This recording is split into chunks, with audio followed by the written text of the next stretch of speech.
बोलो श्री कृष्ण भगवान की जय, लक्ष्मी नारायण भगवान की जय। 7वां अध्याय पुरुषोत्तम महात्म्य का जो आप कथा सुन रहे हैं, आज 7वां दिन है। 7वां अध्याय आप श्रवण कर रहे हैं कथा का, तो हरि का संकीर्तन करते हुए कथा को श्रवण करें। इस पुरुषोत्तम मास को व्यर्थ में नहीं गंवाना है, क्योंकि ये मास 3 साल के बाद आता है। तो इस बार आश्विन के मास में, आप सभी को पता है, आश्विन के मास में आया है। तो इस मास में ना ही अधिक गर्मी है और ना ही अधिक सर्दी है। तो आप कहीं पर भी बैठ करके आप भगवान का भजन संकीर्तन करें और पुरुषोत्तम मास का कथा को श्रवण करें। तो 7वां अध्याय आओ प्रारंभ करते हैं। सूत जी कहने लगे कि हे ऋषियों, जब विष्णु भगवान मलमास का अपार दुख कहकर चुपचाप आसन पर बैठ गए, तो श्री कृष्ण ने विष्णु जी को जो गुप्त वचन कहे वो मैं तुमसे कहता हूँ, सुनो। श्री भगवान कृष्ण बोले, हे विष्णु, आपने बहुत अच्छा किया जो मलमास का हाथ पकड़कर हमारे पास लेकर आए हो। इससे लोक में महान कीर्ति पाओगे। जिसको तुमने स्वीकार कर लिया उसको मैंने भी स्वीकार समझो कर लिया है।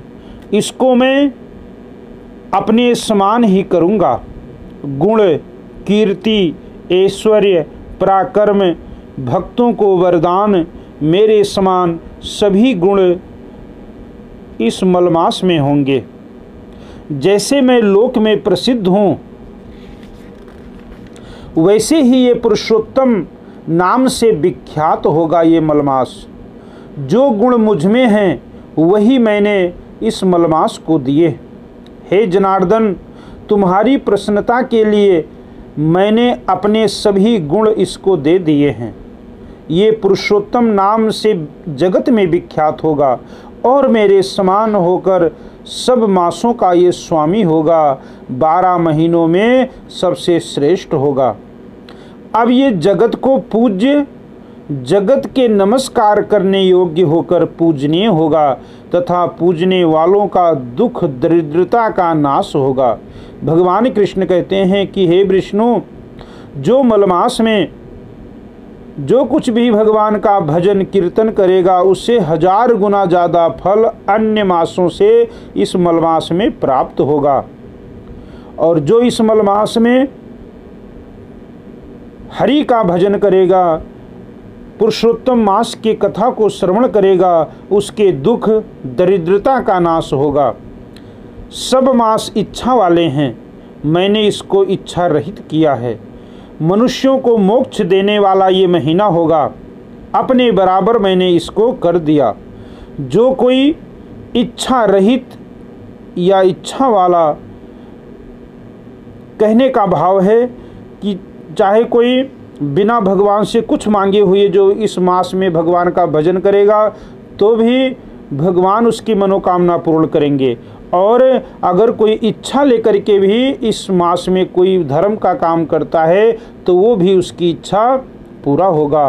वो अपने किए कर्मों को भस्म करके निसंशय मुझको प्राप्त होगा। कहते हैं जाने अनजाने में जो भी जीव से, मनुष्य से पाप हो जाते हैं, तो इस मलमास में जो भगवान की भक्ति करता है तो भगवान कहते हैं उसके पाप कर्म सारे भस्म हो जाएंगे। हे गरुड़ध्वज, महाभाग्यशाली यति, ब्रह्मचारी, महात्मा, निराहारी भी मेरे परम स्थान को प्राप्त नहीं होते हैं, परंतु घर में रहते हुए, परिवार के साथ रहते हुए जो भक्त पुरुषोत्तम मास में भक्ति करेगा वो जन्म मृत्यु से रहित होकर बिना परिश्रम के ही हरि के पद को पा सकेगा। सब साधनों में श्रेष्ठ, सब काम और अर्थ का देने वाला ये पुरुषोत्तम मास स्वाध्याय योग्य है। जैसे किसान जमीन में बीज डालता है तो एक दाना बीज का उसमें 100, 200, 500 बीज उत्पन्न होते हैं, उसी प्रकार से मनुष्य जो भी कर्म करेगा उसका 1000 गुना फल उस मनुष्य को प्राप्त होगा। पुरुषोत्तम मास में किया हुआ पुण्य कोटि गुना बढ़ता है। कोटि मतलब करोड़ गुना बढ़ता है। कोई चतुर्मास के व्रत यज्ञों द्वारा स्वर्ग में जाकर वहाँ के भोगों को भोग कर फिर इस पृथ्वी पर आते हैं, किंतु जो पुरुषोत्तम का आदर से विधि पूर्वक सेवन करते हैं वो अपने कुल का उद्धार करके मुझको ही प्राप्त होंगे।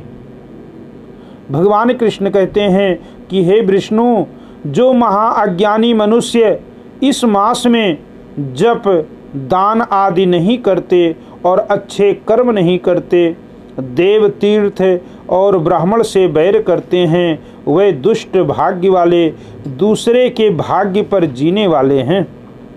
उनको खरगोश के सिंह के समान स्वप्न में भी सुख नहीं मिलने वाला है। जब मूढ़ मनुष्य मेरे प्रिय मलमास का तिरस्कार करेंगे तथा जो धर्म का आचरण नहीं करेंगे वो सदैव नरक के गामी होंगे। जो पुरुषोत्तम के निर्मित 3 वर्ष में धर्म का आचरण नहीं करते हैं वो कुंभी पाक आदि नरकों में पड़ते हैं, क्योंकि ये पुरुषोत्तम मास 3 वर्ष के बाद आता है।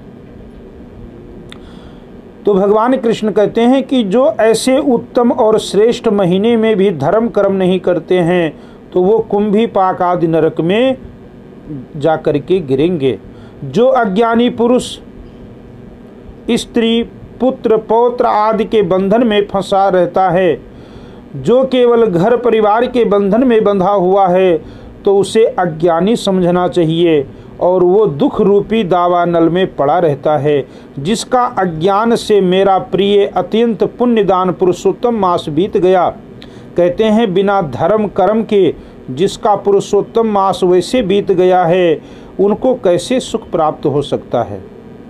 श्रेष्ठ भाग्यशाली जो स्त्रियां पुत्र सुख सौभाग्य के लिए पुरुषोत्तम मास में स्नान दान तथा पूजन करते हैं, उनको मैं सौभाग्य संपत्ति सुख एवं कहते हैं जीवन में जो भी कमियां होंगी भगवान कृष्ण कहते हैं वो मैं उनको दूंगा। जो पुरुषोत्तम मास में हमारे नाम का भजन करते हैं, कीर्तन करते हैं, दान करते हैं और जो मेरे इस मास को ऐसे ही व्यतीत कर देंगे उनको मेरे प्रतिकूल तथा स्वामी से सुख नहीं होगा। भाई पुत्र और धन मान सम्मान उनको कहाँ से मिलेगा जब उन्होंने कुछ तपस्या ही नहीं की है। तो अतः सब मनुष्यों को मेरे इस मास में स्नान पूजा जप दान आदि करना, विशेष करके अपनी शक्ति के अनुसार दान करना चाहिए। जिसने भक्ति तथा श्रद्धा से पुरुषोत्तम मास में मेरी पूजा की वो धन और पुत्र का सुख भोग कर अंत में मेरे गोलोक में वास करेगा। मेरी आज्ञा से सभी मनुष्य मलमास को पूजेंगे। मैंने सब मासों में उत्तम इसको किया है, इसलिए हे रमापते तुम चिंता छोड़कर पुरुषोत्तम मास को लेकर वैकुंठ को जाओ। इति 7वां अध्याय समाप्तः। बोलो श्री कृष्ण भगवान की जय। तो जो हम इतिहास सुनते आए हैं, अपने धर्म ग्रंथों में सुनते आए हैं कि जो भी भक्त भगवान के निमित्त समय निकालता है तो वो प्रभु कभी भी अपने भक्तों को निराश नहीं करते हैं। आप सभी कथा कीर्तन सुनते रहते हैं। ध्रुव जी का चरित्र आप लोगों ने सुना है, अच्छी तरह से जानते हैं। देखो, माँ के द्वारा सौतेली माँ से ठोकर लगता है ध्रुव जी को। सौतेली माँ ने एक बार ध्रुव जी अपने पिता की गोदी में बैठे हुए थे तो सौतेली माँ आती है और ध्रुव के हाथ को पकड़कर पिता के गोदी से नीचे उतार देती है। सौतेली माँ कहती है कि अगर तुम्हारा इतना ही भाग्य अच्छा होता, अगर पिता की गोदी में तुम्हें अगर बैठना होता तो तुम हमारे गर्भ से तुम्हारा जन्म हुआ होता, लेकिन तुम्हारा जन्म तो हमारे सौत के गर्भ से हुआ है, इसलिए तुम इस गोदी में बैठने के अधिकारी नहीं हो। इस गोदी में तो हमारा पुत्र बैठेगा। कहते हैं ध्रुव का हाथ पकड़ करके माँ जब सौतेली माँ बाहर करती है तो ध्रुव 5 वर्ष के बालक हैं और रोते हुए अपने माँ के पास जाते हैं। तो माँ पूछती है कि बेटा क्या हुआ, तुम रोते क्यों हो, तुम्हारे रोने का कारण क्या है। तो ध्रुव कहने लगे माँ,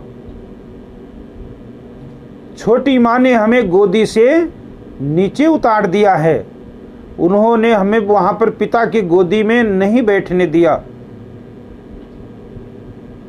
तो ध्रुव की जो माँ थी वो समझाने लगी कि बेटा तुम्हारी छोटी माँ ने सत्य कहा है, उस गोदी में, राजा की गोदी में तो उन्हीं का बेटा बैठ सकता है। तो ध्रुव कहते हैं कि माँ ये बताओ हम पिता की गोदी में क्यों नहीं बैठ सकते हैं।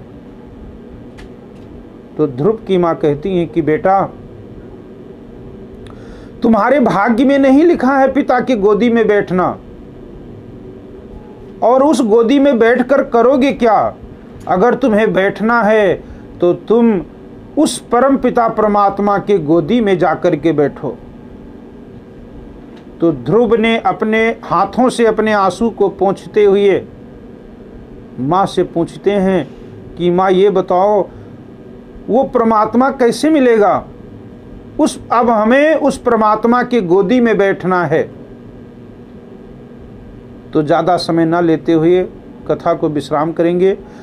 तो कहते हैं ध्रुव जी जाते हैं तपस्या करने के लिए, रास्ते में नारद जी मिलते हैं और नारद जी समझाने लगे कि बेटा तुम जंगल में क्यों जा रहे हो।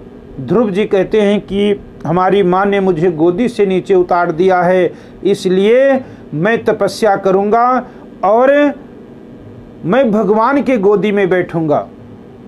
तो कहते हैं नारद जी ने बहुत समझाया, फिर आखिर में जब ध्रुव जी नहीं माने तो नारद जी को वो मंत्र देना पड़ा, और नारद जी ने कहा कि बेटा तुम जा कर के इस मंत्र का जाप करना और वो परमात्मा तुम्हें जरूर अपने गोदी में बिठाएंगे। मंत्र क्या था, ओम नमो भगवते वासुदेवाय।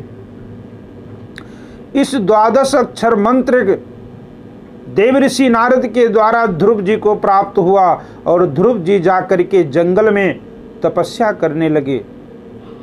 और ऐसी तपस्या ध्रुव जी ने किया कि भगवान नारायण स्वयं प्रकट हो गए और कहने लगे ध्रुव तुम क्या चाहते हो, तुम्हें क्या चाहिए।